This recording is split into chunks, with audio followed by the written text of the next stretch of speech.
Our next speaker is Carla Arnold, and she wanted you to know about a journey that she took to Malawi in Africa. And what she learned on that journey was that women have a place. And so join me in welcoming Carla.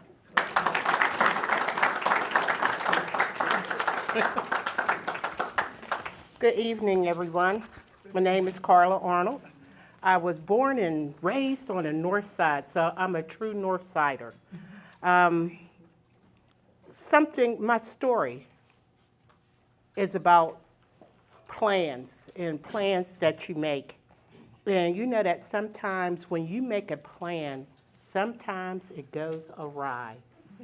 How the story is going to start is that I'm sitting at home at my puzzle table, and I'm putting together jigsaw puzzles. That was my thing back then. And as I'm sitting there putting together the puzzle, you know, I feel a twinge. I said, let me go. And I went to the bathroom, and I went an awful long time. I went to the bathroom way longer than it should be humanly possible as far as I was concerned. And after you do your due diligence, and I noticed there was a little spotting. If you haven't guessed, let me tell you, I was just about 6 months pregnant at the time. And so I said, well, there's a little spotting. So I called the doctor, and she tells me, why don't you stop at, I got patients, why don't you stop at emergency? So I said, okay, to make sure everything is okay. So I take, and I get dressed, and I said, well, you know, after I leave there, I'm going to go on down to the mall. At that point in time, there was Allegheny Center Mall. I don't know what it's called now. But at the time, it was Allegheny Center Mall, and it had the most fabulous stores. So I get myself together. I didn't think nothing was too wrong. So I caught the bus down to the hospital. So I get there, and I get off the bus. I walk to the hospital. I walk in the door, and it is jam-packed in the emergency room. I mean, jam-packed. People are standing up. People are laying on the floor. At this point in time, this is January the 6th, 1977, and it's just the end of what I call a small pandemic of the swine flu. And the hospital was just packed with people. And I walk in, and I sign in. And I sign in, and I go and sit down for a little while. People are coughing. People are getting up, running to the bathroom. And I feel a twinge in my back. I said, well, let me get up. So I start to walk. I'm walking the floor of the emergency room. And then a young woman comes in who knew my family. She was a teacher. And she said, Carla, what are you doing here? I tell her. And she said, well, why didn't they go and see you? And I said, well, I ain't thinking nothing about it. They got all these other people here. I can wait. She said, oh, no. So she goes up, and she talks to the receptionist. I go up to the receptionist, and the receptionist tells me, why didn't you say anything? And I said, well, I'm doing okay. I'm not in too much pain. And I was just walking because I didn't want to sit around all these people who are coughing and doing God knows what. So I take, and we sit down. She signs me in. They take me back to see the doctor. I have my purse ready. I had called a friend, and she was meeting me at the hospital. And the friend took and called my sister because she worked with her and said, Carla's down at emergency. And if you didn't know, at one point in time in Pittsburgh, you know, it snowed all the time. And in 1977, I swear it had snowed like 10 feet, and it was still on the ground. And the only way you got around is where people had shoveled at. So it was wintertime too. And so we go back to see the doctor, and he takes and he checks heart, this, that, and the other. Then he puts my feet in stirrups. And he said, uh-oh. And I said, what does uh-oh mean? He said, I think you were in labor because you're dilated. I said, oh, no, I can't be in labor. I got plans today. I got my bag. I'm going to the mall. In the mall, they have a bakery, and they used to sell these huge candy apples with red taffy on it. And that's where I was going. I wasn't staying here, and I didn't know what you're talking about, but no, that's not right. Plus that, I'm just about 6 months pregnant. Not exactly, but almost 6 months pregnant, maybe a day or two away. And so he said, no, I don't think you're going to the mall. We're not letting you get out of here. And I said, okay, I'm going to settle down. He said, I think we might try to stop your labor. And I said, well, how are you going to do that? And so they take me up. At that point in time, sonograms had came into the world, and they did a sonogram, and they said, oh, well, don't look like this is going to work for you, because she's already turned around and she's coming down the birth canal.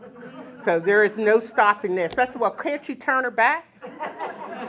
And they said, well, it don't work like that. I said, well, okay. So they take me down to a birthing room at the hospital, and I'm laying there, and I'm nervous, and because I really didn't tell anybody that I was going to the hospital or that I was in labor, because I didn't think I was in labor, because those plans are 9 months. The plans aren't 6 months. So as I'm laying there in the room, I keep hearing this scream. And there is a woman who is screaming bloody murder like somebody is killing her. And the nurses come in, and I try to be calm, and finally I just said, what is wrong? They said she'd been in labor for 24 hours. I said, she's been in where for 24 hours? They said she's been in labor. I said, oh God, please, no, not 24 hours. Well, mine didn't last that long. Wasn't 24 hours. Finally, the doctor comes in, he checks, and he sees that, he said, okay, time for you to go to the labor room, and this baby's gonna come. I said, okay. So we get in there, and I had already made arrangements for me to have a nerve block, and that's where they deaden you from your waist down. And so they said, okay, Miss Arnold, they sit me on a table, and the doctor says to bend over, hunch your back. And what they do is they shoot you in your spine, and it deadens you from the waist down. And so he goes, and the needle goes in, and the little twinge of it made me bear.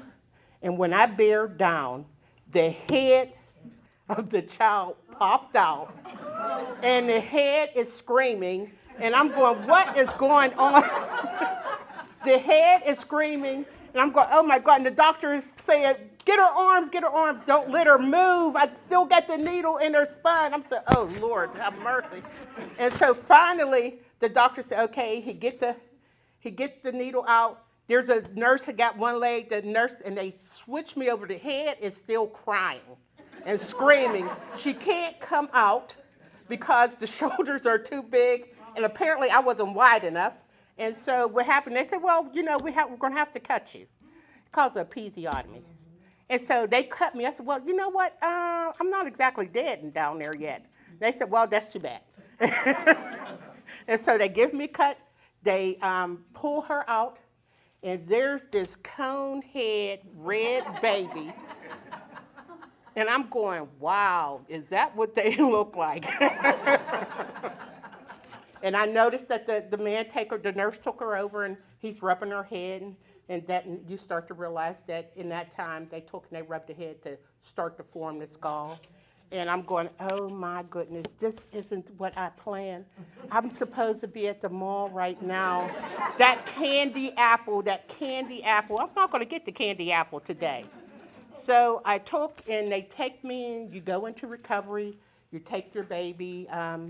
She was in a hospital for 30 days. She's premature. She weighed 4 pounds. She lost a pound, and so she was at 3 pounds for a long time. And that's a story. People say, no, that really didn't happen. Yeah, it did. Things don't always go as you planned them to go. Sometimes your plans go awry, but it doesn't mean that it's bad what happens. What it means is that it's just different than what you planned it to be.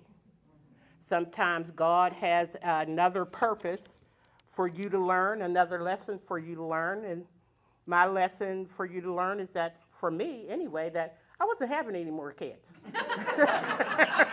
No, because I figured, it happened once, it'll happen again. Lightning does strike twice.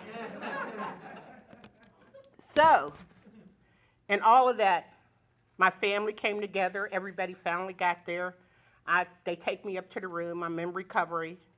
My child is in the incubator. They apparently had to tie her down because she kept moving around in the incubator. We don't know why, but she did. And my lesson that I learned is that sometimes you have to change your plans.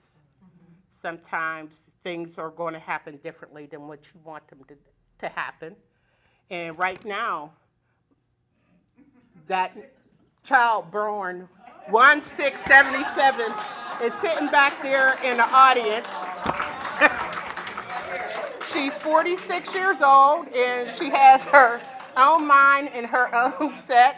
And like I said, sometimes what I want you to take out of here is that sometimes your plans go awry.